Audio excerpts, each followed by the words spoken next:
Hello computers, हमारे प्यारे अभ्यर्थियों, आज हम लोग चर्चा करेंगे वैदिक साहित्य के बारे में। जनरल स्टडीज में कई क्वेश्चंस जो हैं वो वैदिक साहित्य से पूछे जाते हैं।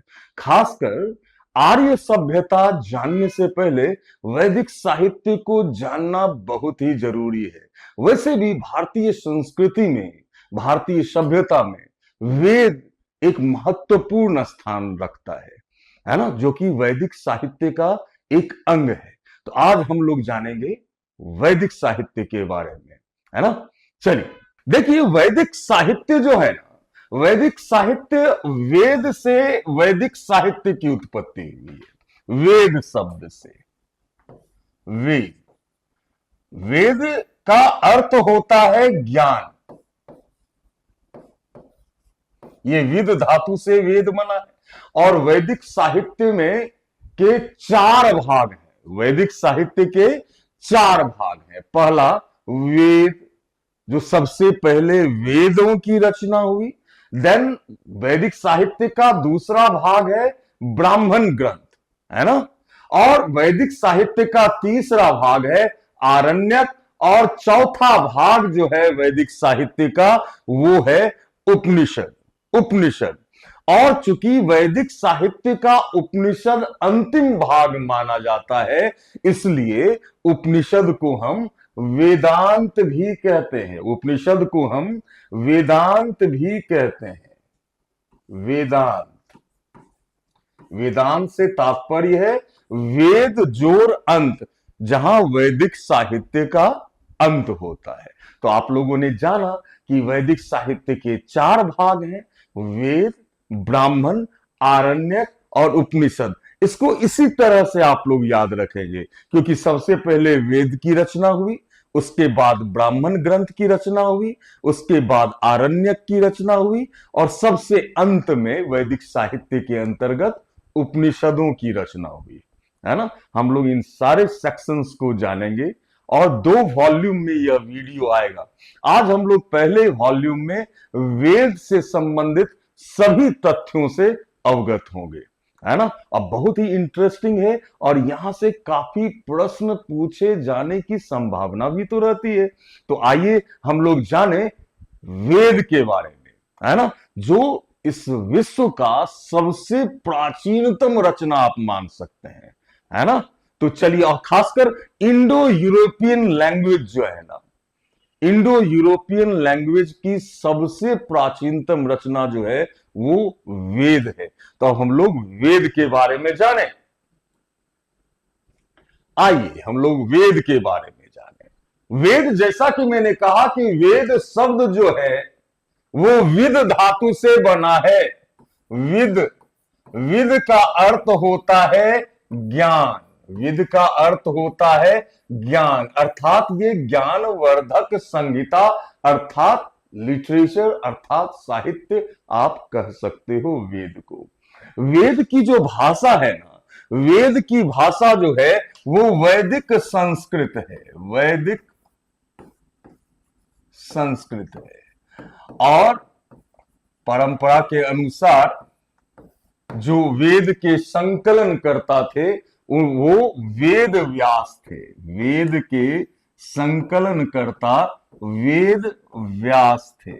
वेद को श्रुति साहित्य भी कहा जाता है। वेद को श्रुति साहित्य भी कहा जाता है, अर्थात पहले आर्यों में गुरु शिष्य परंपरा होती थी, सुनकर शिक्षा ग्रहण किया जाता था, है ना। शिक्षा का जो माध्यम था वो सुनकर शिक्षा ग्रहण किया जाता था, इसलिए वेद को हम श्रुति साहित्य, वेद को हम श्रुति साहित्य भी कहते हैं। और वेद जो है वो चार है। वेद कितने हैं? चार है। सबसे प्राचीन है ऋग्वेद, उसके बाद सामवेद, यजुर्वेद और अथर्ववेद। ऋग्वेद, सामवेद, यजुर्वेद और अथर्ववेद, इन तीनों में ऋग्वेद, सामवेद और यजुर्वेद को, ऋग्वेद, सामवेद और यजुर्वेद को वेद त्रयी कहा गया है, वेद त्रयी कहा गया है। और अथर्ववेद को वेद त्रयी में शामिल नहीं किया गया है। अथर्ववेद की रचना सबसे अंत में हुई। वेद त्रयी के अंतर्गत ऋग्वेद, सामवेद और यजुर्वेद आते हैं। अब हम लोग जानेंगे इन चारों वेदों के बारे में, है ना, क्योंकि यहां से हमें कई महत्वपूर्ण जानकारियां मिलती हैं, है ना। और खासकर भारतीय संस्कृति में, भारतीय प्राचीन इतिहास में या भारतीय संस्कृति के तहत इन वेदों का बहुत ही महत्वपूर्ण स्थान है। तो हम लोगों को वेद के बारे में जानना बहुत जरूरी है, चारों वेद के बारे में, ऋग्वेद, सामवेद, यजुर्वेद और अथर्ववेद। तो आइए सबसे पहले हम लोग ऋग्वेद से संबंधित ऋग्वेद के बारे में जाने। ऋग्वेद, ऋग्वेद जो है ना, ऋग्वेद जो है वो ऋक धातु से बना है। ऋक, ऋक मतलब होता है, ऋक का अर्थ होता है छंदों और चरणों से युक्त मंत्र। ऋक का अर्थ है छंदों और चरणों से युक्त मंत्र, अर्थात ऋग्वेद जो है वो मंत्रों की संहिता है। ऋग्वेद को अपौरुषेय भी कहा गया है। अपौरुषेय, अपौरुषेय का अर्थ होता है जिसकी रचना ईश्वर ने की हो, उसे कहा गया है अपौरुषेय। ऋग्वेद को आमनाय भी कहा जाता है। ऋग्वेद को आमनाय अर्थात जो स्व प्रमाणित हो, अर्थात जो स्व प्रमाणित हो, है ना। तो ऋग्वेद चारों वेदों में सबसे प्राचीनतम वेद है, जिसे अपौरुषेय और आमनाय भी कहा गया है। क्लियर है। अब हम लोग जाने कि ये तो श्रुति साहित्य है ना, गुरु शिष्य परंपरा चलती थी। तो पातंजलि ने ऋग्वेद के 21 शाखाओं का उल्लेख किया है। कितने शाखाओं का?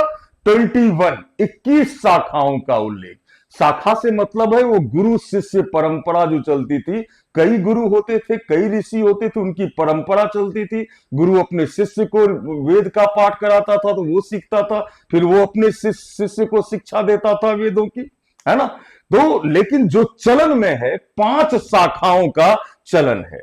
ऋग्वेद में 5 शाखाओं के विषय में हमें जानकारी प्राप्त है। हालांकि पातंजलि ने 21 शाखाओं का उल्लेख किया था, लेकिन 5 शाखा प्रचलन में है। ये शाखा है, पहला साकल,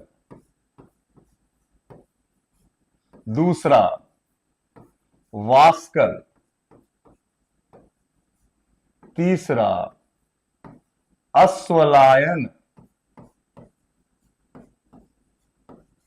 चौथा संखायन,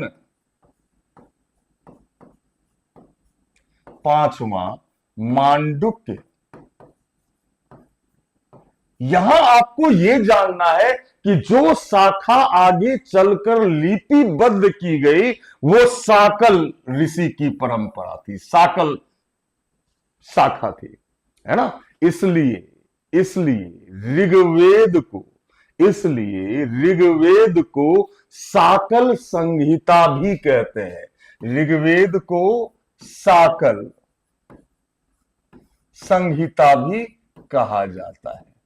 ये बात तो क्लियर हो गई। 5 शाखा भी जान गए, साकल, वास्कल, अश्वलायन, संखायन और मांडुक्य। जिस शाखा को लिपिबद्ध किया गया वो साकल संहिता थी, इसलिए ऋग्वेद को साकल संहिता भी कहा जाता है ना। अब हम लोग ऋग्वेद के बारे में जाने कि हरेक वेद का पाठ करने के लिए अलग अलग पुरोहित होते थे। हरेक वेद का पाठ करने के लिए अलग अलग पुरोहित होते थे और ऋग्वेद का पाठ करने वाला पुरोहित जो था वो होत्री कहलाता था। जो पुरोहित ऋग्वेद का पाठ करते थे उन्हें होत्री कहा जाता था। यह बात भी क्लियर हो गई। ऋग्वेद में वेरी वेरी इंपॉर्टेंट, ऋग्वेद में 10 मंडल है। 10 मंडल से तात्पर्य है कि ऋग्वेद को 10 वॉल्यूम में बांटा गया है। इस वॉल्यूम को मंडल कहा गया है। जैसे महाभारत को पर्व में बांटा गया है, रामायण को कांड में बांटा गया है, उसी तरह ऋग्वेद को 10 मंडल में बांटा गया है। तो ऋग्वेद में 10 मंडल है, 1028 सूक्त है, 1028 सूक्त हैं। लेकिन यहां ध्यान देने वाली बात यह है कि 1028 सूक्त में 1017 सूक्त जो है वो साकल संहिता से लिया गया है और 11 सूक्त जो है वो वास्कल संहिता से लिया गया है। इन 11 सूक्त को बालखिल्य सूक्त कहते हैं। इसे क्या कहते हैं? बालखिल्य सूक्त। बालखिल्य सूक्त 1028 सूक्त है और 10,600 मंत्र हैं। तो आप लोगों ने जाना इंपॉर्टेंट फैक्ट ऋग्वेद के बारे में कि ऋग्वेद में 10 मंडल हैं, 1028 सूक्त हैं और 10,600 मंत्र हैं। क्लियर है ये एस्पेक्ट? चलिए अब हम लोग जानेंगे 10 मंडल के बारे में, जो कि बहुत इंपॉर्टेंट है जानना, क्योंकि इन 10 मंडलों की रचना 10 ऋषियों ने की है ना। तो हम लोग पहले लिख ले, पहला, दूसरा, तीसरा, चौथा, पांचवा, छठा, सातवां, आठवां, 9वां और 10वां मंडल की हम लोग चर्चा कर रहे हैं। इन 10 मंडल में जानने वाली बात यह है कि इसमें 2 मंडल से लेकर 7 मंडल तक जो है ये सबसे प्राचीन है, ओल्डेस्ट है, सबसे प्राचीन है ये। जबकि पहला और 10वां मंडल सबसे नया है, मतलब सबसे बाद में पहले मंडल को जोड़ा गया है और 10वें मंडल को जोड़ा गया है। हर एक मंडल से ऋषि जुड़े हुए हैं जिन्होंने इनके मंत्रों की रचना की। पहले मंडल की अगर हम बात करें तो कण्व वंश के ऋषि थे। दूसरे मंडल की रचना गृत्समद ने की है, गृत्समद ने। तीसरा मंडल जो बहुत ही इंपॉर्टेंट है, इसकी रचना विश्वामित्र ने की है, विश्वामित्र ने की है। चौथे मंडल की रचना वामदेव ने की है, वामदेव। लेकिन यहां पे याद रखने का बात यह है कि इसके कुछ मंत्रों की रचना 3 राजाओं ने भी मिलकर की है। 3 राजाओं ने 3 मंत्रों की रचना की है। ये राजा थे अजमीर, पुरमीड और त्रासदस्यु। 5वें मंडल की रचना अत्रि ने की है। 6ठे की भारद्वाज ने की है। 7वें की वशिष्ठ मुनि ने की है। 8वां कण्व और अंगिरस ने की है।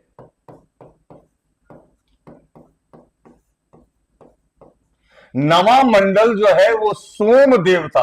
आप लोग वैदिक ऋग्वैदिक काल में सोम देवता के बारे में जानेंगे, जो वनस्पति के देवता थे, सोम को समर्पित है। और 10वां मंडल में कई ऋषियों ने मिलकर, क्योंकि सबसे अंत में जोड़ा गया है, सबसे नया मंडल है, तो कई वंश के ऋषियों ने मिलकर इसकी रचना की है। तो आप लोगों ने जाना, पहले से 10वें मंडल के बारे में आप लोगों को जानकारी मिली। अब जानिए कि सबसे जो इंपॉर्टेंट है तीसरा मंडल। तीसरा मंडल है ना। इसकी रचना विश्वामित्र ने की है, विश्वामित्र ने। और इसी मंडल में, तीसरे मंडल में आपको गायत्री मंत्र जो है, गायत्री मंत्र, और यह गायत्री मंत्र जो है वो सावित्री देवता को समर्पित है। सावित्री देवता, यहां से कई बार प्रश्न पूछा गया है। गायत्री मंत्र ऋग्वेद के किस मंडल में है? तो तीसरे मंडल में है। और गायत्री मंत्र की रचना किसने की है? तो विश्वामित्र ने की है।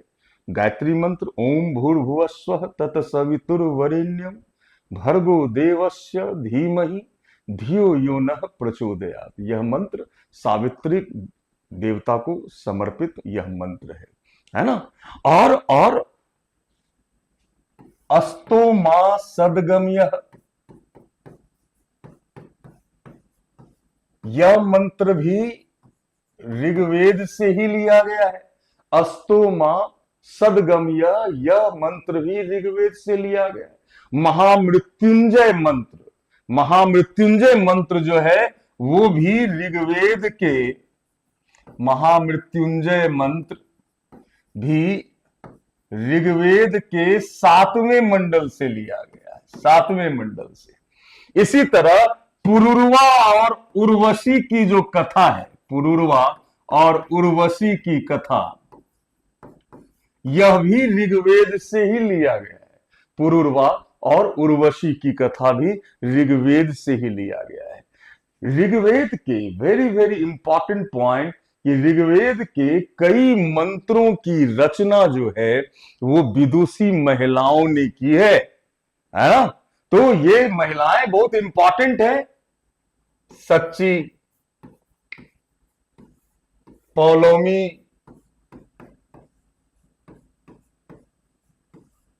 कक्षावृत्ति, सिक्ता, विश्वारा, ये सब विदुषी महिलाएं हैं जिन्होंने ऋग्वेद के मंत्रों की रचना की है ना। तो ऋग्वेद का जो रचना काल है वो 1500 बीसी से लेकर 1000 बीसी के बीच माना गया है। 1500 बीसी टू 1000 बीसी। और इसकी रचना जो है वो सर्वप्रथम सप्त सैंधव प्रदेश में हुई। यहां नाम से मत घबराइए, सिंधु नदी और उसकी जो सहायक नदियां थी उस क्षेत्र को सप्त सैंधव प्रदेश कहा जाता है, जिसमें आज का अफगानिस्तान, पंजाब, जम्मू एंड कश्मीर, यह जो क्षेत्र है वो सप्त सैंधव प्रदेश का क्षेत्र है ना। सिंध का जो इलाका है, अफगानिस्तान का जो इलाका है, पंजाब का जो इलाका है, कश्मीर का जो इलाका है, इन्हीं क्षेत्र में ऋग्वेद की रचना हुई। और ऋग्वेद से हमें आर्यों के बारे में, प्रारंभिक आर्यों के सामाजिक, राजनैतिक, सांस्कृतिक, धार्मिक स्वरूप के विषय में महत्वपूर्ण जानकारी मिलती है। इसलिए इतिहास विषय के लिए भी ऋग्वेद एक महत्वपूर्ण स्रोत हो जाता है इतिहास को जानने का। तो आप लोगों ने ऋग्वेद के बारे में जाना। आइए हम लोग अब दूसरे वेद, जो कि बहुत ही महत्वपूर्ण वेद है, सामवेद के बारे में हम लोग जाने। सामवेद, सामवेद, सामवेद जो है वो साम धातु से, इस शब्द की उत्पत्ति जो हुई है साम धातु से हुई है, जिसका अर्थ होता है गान, जिसका अर्थ होता है गान, है ना। सामवेद में 1549 मंत्र हैं, 1549 मंत्र हैं, जिसमें 78 नया है और शेष जो है वो ऋग्वेद से लिया गया है, ऋग्वेद से लिया गया है ना। 1549 मंत्र हैं। देवताओं के स्तुति में गाए जाने वाले मंत्रों का संग्रह है सामवेद, है ना। सामवेद के 2 भाग हैं। सामवेद के 2 भाग हैं। पहला आर्चिक और दूसरा गान।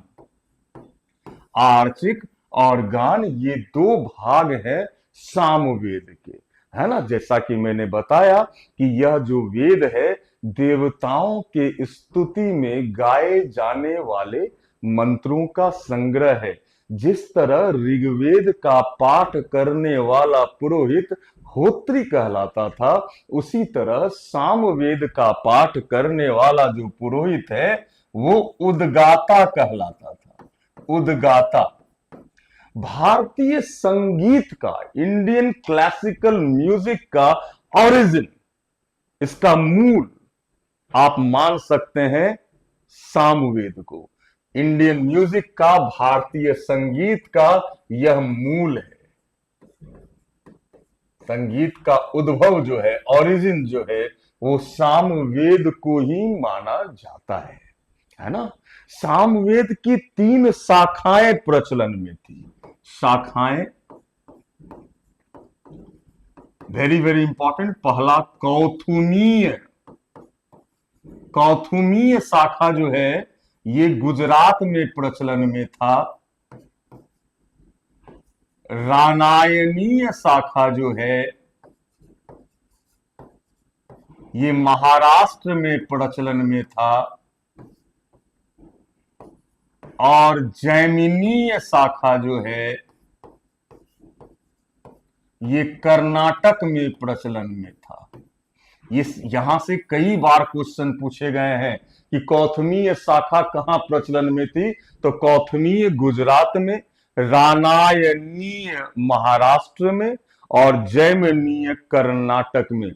सामवेद का इतना अधिक महत्व है कि कृष्ण ने भी, भगवान कृष्ण ने भागवत गीता में अपनी तुलना सामवेद से करते हुए कहा कि वेदानाम सामवेदो अस्मिन्, अर्थात वेदों में मैं सामवेद हूं। सामवेद की इतनी महत्ता थी। तो हम लोगों ने ऋग्वेद के बारे में भी जाना, सामवेद के बारे में भी जाना। अब नेक्स्ट जो वेद है वो है यजुर्वेद। यजुर्वेद, यजुर्वेद जो है ना, यह शब्द बना है यजुस धातु से। यजुस, यजुस का मतलब होता है यज्ञ। अर्थात यजुर्वेद में यज्ञ से संबंधित नियम और अनुष्ठानों का वर्णन जो है वो यजुर्वेद में मिलता है ना। यज्ञ से संबंधित नियम और अनुष्ठानों का वर्णन यजुर्वेद में मिलता है।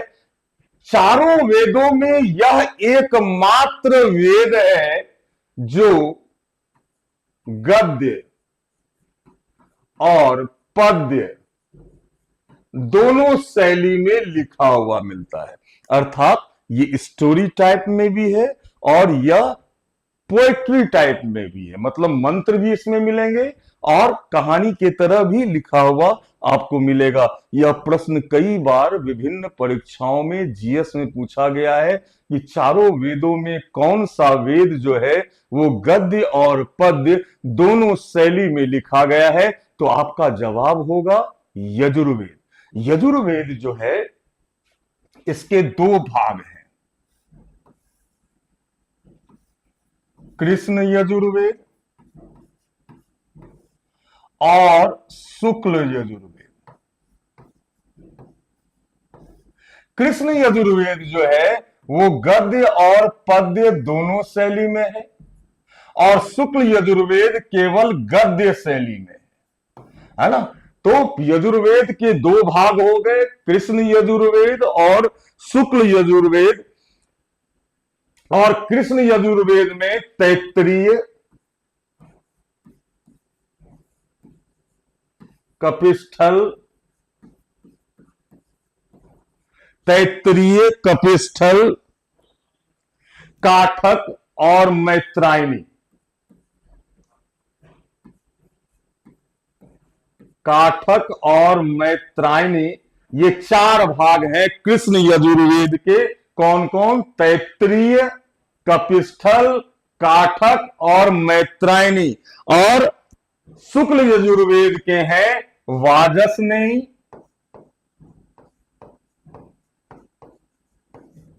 और मध्याह्न दिन,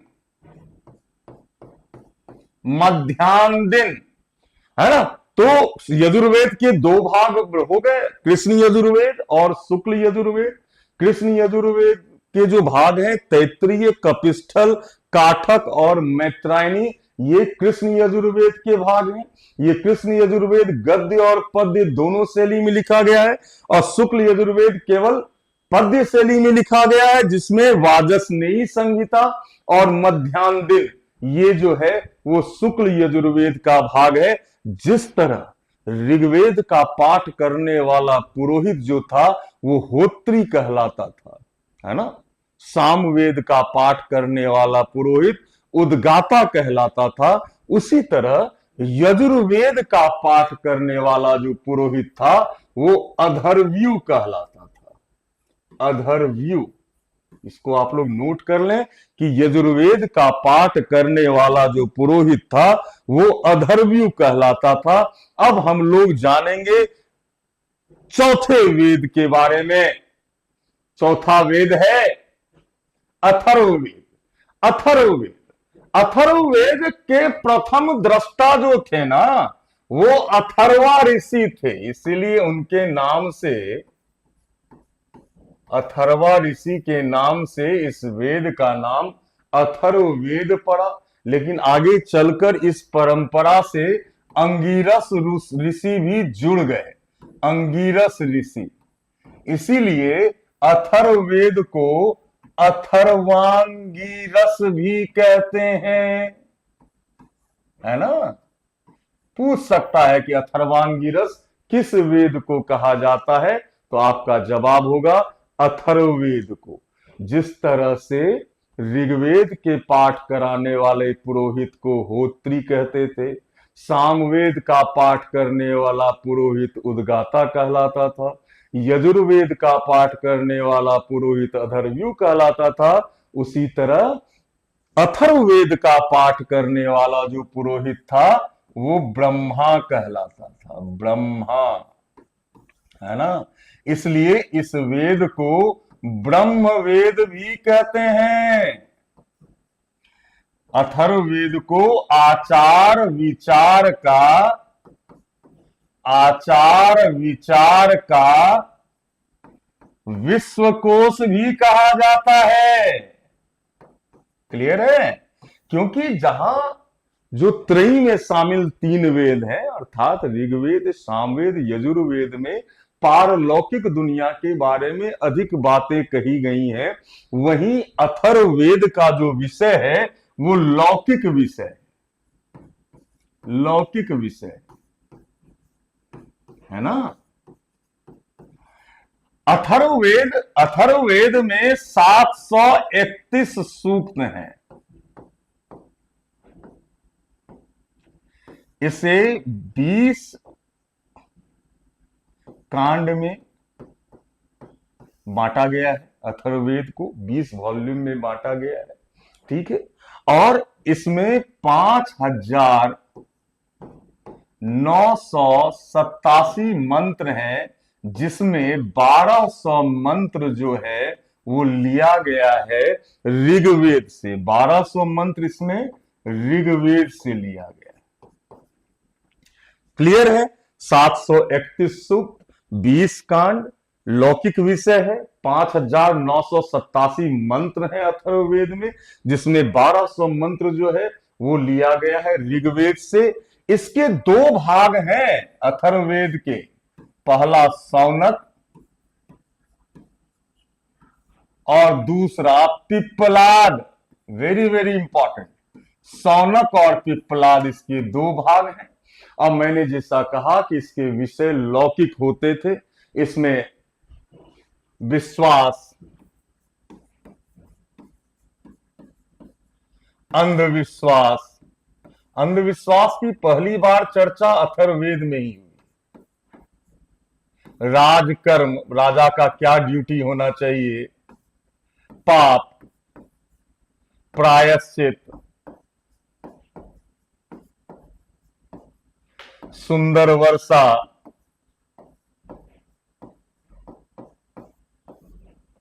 सुंदर पत्नी,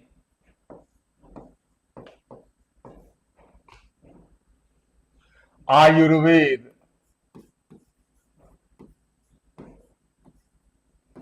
तंत्र मंत्र,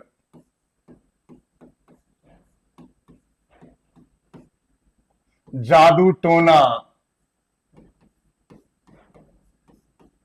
इत्यादि की जो चर्चा है वो अथर्ववेद में मिलती है। अंधविश्वास के बारे में भी सबसे पहले अथर्ववेद में चर्चा की गई है ना। चिकित्सा आयुर्वेद के बारे में भी अथर्ववेद में चर्चा की गई है।